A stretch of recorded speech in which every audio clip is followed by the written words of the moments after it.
അമ്മ മാതാവിനും തിരുക്കുമാരനും നന്ദി. എൻ്റെ പേര് ദിബു, ഇതെൻ്റെ ഭാര്യ ധന്യ. ഞങ്ങൾ മലപ്പുറം ജില്ലയിലെ പൊന്നാനിയിൽ നിന്നാണ് വന്നത്. ഞാനാണ് ഉടമ്പടി എടുത്തത്.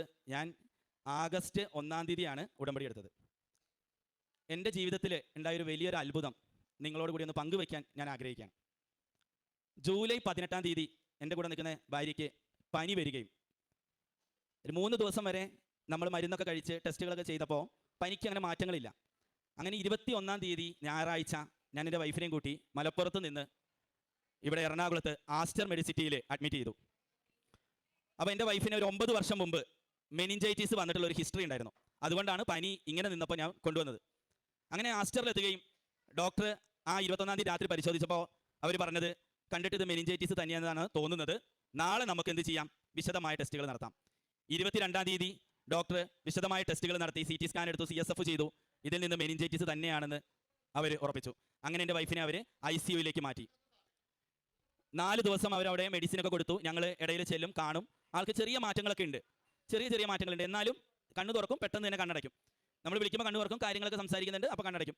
അങ്ങനെ ഒരു 4 ദിവസം കഴിഞ്ഞപ്പോൾ ഡോക്ടർ പറഞ്ഞു, ദിബു, ഞാനിങ്ങനെ എക്സ്പെക്ട് ചെയ്ത ഒരു മാറ്റം ധന്യയിൽ കാണുന്നില്ല, എന്നാൽ മാറ്റങ്ങളുണ്ട്.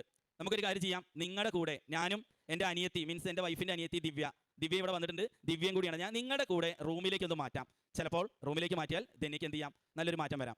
അങ്ങനെ 26-ാം തീയതി ഞങ്ങളുടെ റൂമിലേക്ക് മാറ്റുകയും 27-ാം തീയതി ശനിയാഴ്ച ഞങ്ങളുടെ പോയി ഉണ്ടാവുകയും 28-ാം തീയതി ആയപ്പോൾ ആൾക്ക് വീണ്ടും ശക്തമായി പനിക്കുകയും ഛർദിയും എല്ലാമായി ആകെ പ്രശ്നമായി. അങ്ങനെ 28-ാം തീയതി വൈകുന്നേരം ഡോക്ടർ വീണ്ടും വന്ന് നോക്കി, പറഞ്ഞു MRI ചെയ്യാൻ പറഞ്ഞു.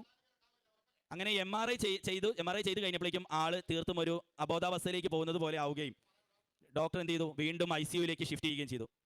അങ്ങനെ 29-ാം തീയതി രാവിലെ ഡോക്ടർ ഞങ്ങളോട് പറയുന്നത് ധന്യ കോമയിലാണ്. ഞങ്ങൾ പോലും പ്രതീക്ഷിച്ചില്ല, ഇത് എന്ത് പറ്റിയെന്നറിയില്ല, കോമയിലായിട്ടുണ്ട്. അതുപോലെ തന്നെ ധന്യയുടെ ക്രിയാറ്റിൻ ലെവല് അത് കൂടി 1.75 2ലേക്ക് എത്തിയിട്ടുണ്ടെന്ന് ഡോക്ടർ പറഞ്ഞു. എന്ത് ചെയ്യണം എന്നറിയാത്തൊരവസ്ഥയായി, ആകെ വിഷമം. അപ്പോൾ ഡോക്ടർ പറഞ്ഞു, കോമയിലാണ്, നിങ്ങൾ നന്നായി പ്രാർത്ഥിക്കുക, നമുക്ക് നോക്കാം. ഇതിൻ്റെ ഏറ്റവും വലിയ വിഷമം 21-ന് അഡ്മിറ്റ് ചെയ്ത് ഈ 29 വരെ ആയിട്ട് ധന്യയ്ക്ക് നടത്താത്ത ടെസ്റ്റുകളില്ല. എല്ലാത്തരം വൈറസിനും എല്ലാത്തരം ബാക്ടീരിയയ്ക്കും ഒക്കെ ടെസ്റ്റുകൾ നടത്തി, എല്ലാം നെഗറ്റീവാണ്. എന്താണ് രോഗകാരണം എന്ന് കണ്ടെത്താൻ പറ്റുന്നില്ല. നിപ്പയ്ക്കും ജപ്പാൻ ജ്വരം അങ്ങനെ എല്ലാവിധ ടെസ്റ്റുകളും വൈറോളജി ഇൻസ്റ്റിറ്റ്യൂട്ടിലേക്ക് അയച്ച് നടത്തിയിട്ടും എല്ലാം നെഗറ്റീവാണ്. രോഗം എന്തെന്ന് കണ്ടെത്തുന്നില്ല. രോഗം കണ്ടെത്തിയാലേ ഡോക്ടർമാർക്ക് എന്ത് ചെയ്യാൻ പറ്റുള്ളൂ, അതിനുള്ള ചികിത്സ നൽകാൻ പറ്റുള്ളൂ. ധന്യ അബോധാവസ്ഥയിലായി, ഞങ്ങൾ ആകെ തളർന്നുപോയി. അങ്ങനെ അടുത്ത ദിവസം ഒരു പെറ്റ് സ്കാൻ എന്ന് പറയുക, ഹോൾ ബോഡി സ്കാൻ ചെയ്യാമെന്ന് പറഞ്ഞു. ആ ഹോൾ ബോഡി സ്കാൻ ചെയ്തു. ആ ചെയ്തതിലും യാതൊന്നും കാണാനില്ല. എവിടെയെങ്കിലും എന്തെങ്കിലും ഇൻഫെക്ഷൻ ഉണ്ടെങ്കിൽ നമുക്കറിയാമെന്ന് പറഞ്ഞു. ഡോക്ടർമാർ ആകെ വിഷമത്തിലായി. അവരും പറഞ്ഞത്, ഇത്രയും ചെറുപ്പത്തിലുള്ള ഒരു കുട്ടി ഇങ്ങനെ ആവുന്നതിൽ ഞങ്ങൾക്ക് ഒത്തിരി വിഷമമുണ്ടെന്ന് പറഞ്ഞു. അങ്ങനെ എന്നോട് എൻ്റെ കസിനും അതുപോലെ തന്നെ ഞങ്ങളുടെ കുടുംബത്തിലുള്ള പലരും കൃപാസനത്തെ പറ്റി പറഞ്ഞിരുന്നു. അതുപോലെ തന്നെ ഹോസ്പിറ്റലിൽ ഒരുപാട് പേര് പേപ്പർ കൊണ്ടുതരും. ഞാൻ വെറുതെ പറയുന്നതല്ല, എനിക്ക് അത്തരം അനുഭവങ്ങളിൽ എനിക്ക് പേപ്പറുകൾ കൊണ്ടുതന്ന കൃപാസനത്തെ പറ്റി പറഞ്ഞപ്പോൾ എൻ്റെ വീട്ടിൽ പോലും വൈഫ് വെന്റിലേറ്ററിലാണ്. അവർ പറഞ്ഞത്, നമ്മളിപ്പോൾ നടത്തുന്ന ട്രീറ്റ്മെൻറ്റ് സക്സസ് ആവുമോ എന്നുള്ളത് രോഗം കണ്ടെത്താത്തതുകൊണ്ട് നമുക്കൊന്നും പറയാൻ പറ്റില്ല. വളരെ 3 ദിവസമായി ഇതിലേക്കായിട്ട്. ഞാൻ ഇതെല്ലാവരും പറഞ്ഞു കേട്ട അറിവില്ല. ഞാൻ എൻ്റെ ഒരു കസിനെയും കൂട്ടി ആഗസ്റ്റ് 1-ാം തീയതി വ്യാഴാഴ്ച രാവിലെ 5:30 മണിക്ക് ആസ്റ്റർ മെഡിസിറ്റിയിൽ നിന്ന് ഞാൻ എൻ്റെ അനിയത്തിനെ അവിടെ ഇരുത്തി ഞാൻ പോരുകയാണ് കൃപാസനത്തിൽ. ഞാൻ ഇവിടെ വരികയും ഞാൻ ഇവിടെ വന്ന്, ഞാൻ അപ്പോഴേ പറഞ്ഞിരുന്നു ഞാൻ ഫോൺ സ്വിച്ച് ഓഫ് ആക്കുമെന്ന്. ഇവിടെ വന്നു കഴിഞ്ഞപ്പോഴേക്കും ഒക്കെ കഴിഞ്ഞ് ചില കാര്യം 9:30 മണിയായി. ഡോക്ടർ വന്നു പോകേണ്ട സമയമായി. അപ്പം ഞാൻ കൃപാസനത്തിലെത്തി, ധന്യ കോമയിലാണ്. അപ്പോഴും എനിക്ക് എൻ്റെ മനസ്സ് അനുവദിക്കുന്നില്ല, ഫോണൊന്ന് എടുത്ത് നോക്കാം. ഞാൻ ഫോൺ എടുത്ത് അനിയത്തിനെ വിളിച്ചപ്പോൾ അനിയത്തി പറഞ്ഞു, ദിബുച്ചാച്ച, ഇന്ന് ധന്യയുടെ കൈയും കാലും ഒന്ന് അനങ്ങി എന്ന് പറഞ്ഞു. കൈയും കാലും. ഞാൻ ഇവിടെ വന്നിട്ടുള്ളൂ. അപ്പം എനിക്ക് ഒത്തിരി സന്തോഷം. എങ്കിലും ഒരുപാട് കാര്യങ്ങളുണ്ടല്ലോ.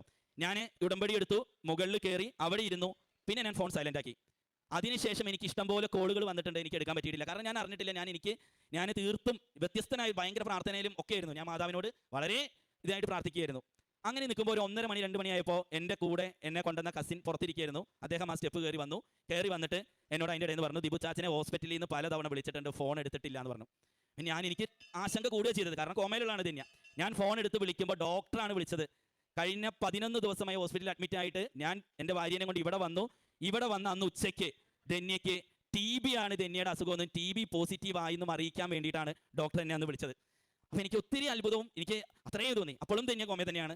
ഞാൻ ഇവിടുന്ന് എല്ലാ നേർച്ച വസ്തുക്കളും എല്ലാമായിട്ട് തിരിച്ച് ഹോസ്പിറ്റലിലെത്തി. ഹോസ്പിറ്റലിൽ ഞങ്ങൾ 2 അധ്യാപകരാണല്ലോ, ഇഷ്ടം പോലെ ആളുകൾ വന്നിരിക്കുകയാണ്, ടീച്ചേഴ്സൊക്കെ ആയിട്ട് പലരും ഞങ്ങളുടെ ഒപ്പം താമസമാണ്. അങ്ങനെ അത് കഴിഞ്ഞ് അടുത്ത ദിവസം രാവിലെ ഞാൻ വെന്റിലേറ്ററിലേക്ക് ഞങ്ങളെ കയറ്റി. ഞാൻ കയറി കഴിഞ്ഞപ്പോൾ ധന്യ അതേപോലെ അനങ്ങാതെ തന്നെ കിടക്കുകയാണ്. 4-ാമത്തെ ദിവസമായി.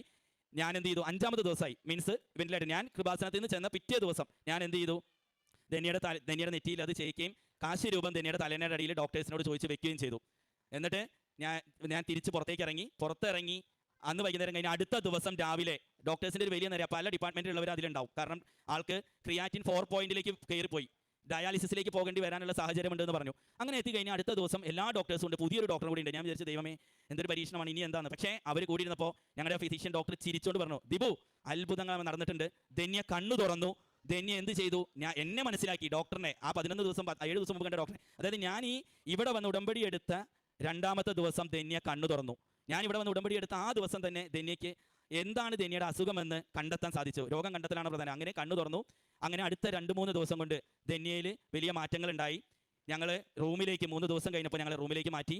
അങ്ങനെ ഒരു 7-8 ദിവസം കൂടി ആഗസ്റ്റ് 12-ാം തീയതി ആയപ്പോൾ ഡോക്ടേഴ്സ് തന്നെ പറഞ്ഞു വലിയൊരു മിറാക്കിളാണ് എല്ലായിടത്തും. ഞങ്ങളുടെ ഇവിടുത്തെ ഈ കൃപാസനത്തിലെ ഈ പ്രാർത്ഥന വിവരങ്ങൾ അറിഞ്ഞ് ഞങ്ങളുടെ പള്ളിയിൽ വരെ ഭയങ്കര എല്ലാവർക്കും അതൊരു അത്ഭുതം. കാരണം ധന്യയ്ക്ക് വേണ്ടി അവിടെയൊക്കെ പ്രാർത്ഥനകളായിരുന്നു. അങ്ങനെ ഞങ്ങൾ 12-ാം തീയതി ഡിസ്ചാർജായി. വീട്ടിലെത്തി കഴിഞ്ഞിട്ടും ഈ പ്രാർത്ഥന കൊണ്ട് ഞങ്ങൾക്ക് ഉണ്ടായിരുന്നു വെച്ചാൽ, ഞാനൊക്കെ പല ദിവസങ്ങളിൽ സന്ധ്യാപ്രാർത്ഥനയൊക്കെ മുടക്കുന്നൊരു വ്യക്തി തന്നെയായിരുന്നു, പലവിധ തിരക്കുകളായിട്ട്. പക്ഷേ ഞാനൊന്നും അതിനുശേഷം ഇന്ന് വരെ എന്തുണ്ടെങ്കിലും വേറെ ഏത് കാര്യം വന്നാലും അത് മാറ്റി ഞാൻ ആ സന്ധ്യാപ്രാർത്ഥന കഴിഞ്ഞിട്ടുള്ള പരിപാടി പ്രാർത്ഥനയുണ്ട്. ഞങ്ങൾ എല്ലാ കാര്യങ്ങളും വീട്ടിൽ പോസിറ്റീവായിട്ടുള്ള വളരെ നല്ലൊരു പോസിറ്റീവായിട്ടുള്ള അന്തരീക്ഷമാണ് ഞങ്ങളെല്ലാവർക്കും ഉള്ളത്. അങ്ങനെ 105 ദിവസങ്ങൾക്ക് ശേഷം ഈ നവംബർ 1-ാം തീയതി ധന്യ തിരിച്ച് സ്കൂളിൽ കയറി. ഈ നവംബർ 1-ാം തീയതി ധന്യ സ്കൂളിൽ പോയി ഞങ്ങൾ ഈ ഉടമ്പടി എടുത്തത് എനിക്ക് ഇവിടെ വന്ന് സാക്ഷ്യം പറയാമെന്ന ലക്ഷ്യത്തോടെ ഞങ്ങൾ ഇന്ന് മലപ്പുറത്ത് നിന്ന് വന്നതാണ്. അപ്പോൾ ഇതിൻ്റെ ഇതായിട്ട് എന്താണ് തൈലം എനിക്കെപ്പോഴും മനസ്സിലുള്ളത്, ഞാൻ ആ കാശരൂപം തലേണയുടെ അടിയിൽ വെച്ച് അതുപോലെ തന്നെ ആ തൈലം പൂശി എൻ്റെ മനസ്സിലുള്ള ഉറച്ച വിശ്വാസം അതിൻ്റെ അടുത്ത ദിവസമാണ് ഇത്രയും പ്രകടമായൊരു മാറ്റം ധന്യയിൽ വന്നത്. അപ്പോൾ ഒത്തിരി ഒരു അത്ഭുതവും സന്തോഷമാണ് ഞങ്ങൾക്ക് ഉണ്ടായിട്ടുള്ളത്. ഞങ്ങൾ വീട്ടിലും അതിനുള്ള മാറ്റങ്ങൾ ഒരുപാടുണ്ട്, മക്കളിലും പ്രാർത്ഥനകളും ഒക്കെ ഉണ്ട്. എൻ്റെ 2 മക്കളും വന്നിട്ടുണ്ട്, അവരും ഒക്കെ പ്രാർത്ഥനയും എല്ലാമായിട്ട് വളരെ നല്ല രീതിയിലാണ് ഞങ്ങളുടെ ഇപ്പോഴുള്ള ജീവിതം മുന്നോട്ട് പോകുന്നത്. ദൈവത്തിന് നന്ദി, മാതാവിന് നന്ദി. അമ്മ മാതാവിനും തിരുക്കുമാരനും നന്ദി. ഇത്ര ഗുരുതരമായ ഒരു അവസ്ഥയിലൂടെയാണ് ഞാൻ പോയതെന്ന് ബോധം വന്നു കഴിഞ്ഞ് ഇവരെല്ലാവരും പറയുമ്പോഴാണ് അറിയുന്നത്. എനിക്കൊന്നും ഓർമ്മയില്ല, ഒരു 2 ആഴ്ച ഫുള്ള് എന്താ നടന്നതെന്നൊന്നും ഓർമ്മയില്ല. അപ്പോൾ അങ്ങനെ ഒരു അവസ്ഥയിലായി പോയ ഇന്ന് നിങ്ങളുടെ മുന്നിൽ ഞാനിങ്ങനെ നിൽക്കുന്നുണ്ടെങ്കിൽ അത് മാതാവിൻ്റെ അനുഗ്രഹമാണെന്ന് ഉറച്ചു വിശ്വസിക്കുന്നു. എനിക്ക് എൻ്റെ ഹസ്ബൻഡ് ഇവിടെ വന്ന് അങ്ങനെ ഒരു ഉടമ്പടി എടുത്തു എന്ന് പറയുമ്പോൾ തന്നെ അങ്ങനെ ഒരു അത്ഭുതമായിട്ടാണ് എനിക്ക് തോന്നിയത്. അങ്ങനെ പെട്ടെന്നൊന്നും അങ്ങനെ പള്ളിയിൽ ജസ്റ്റ് പോവുക, കുർബാന കാണുക, അത്രയും മാത്രം ചെയ്തിരുന്ന ഒരാൾ ഇവിടെ വന്ന് ഈ ഉടമ്പടി എടുത്തു എന്ന് പറയുന്നതൊക്കെ വലിയ അത്ഭുതമായിട്ടാണ് എനിക്ക് തോന്നിയത്. ഇന്ന് ഞാനിവിടെ നിൽക്കുന്നത് മാതാവിൻ്റെ അനുഗ്രഹം കൊണ്ട് മാത്രമാണ്. മാതാവിനും ഈശോയ്ക്കും ഒരുപാട് നന്ദി.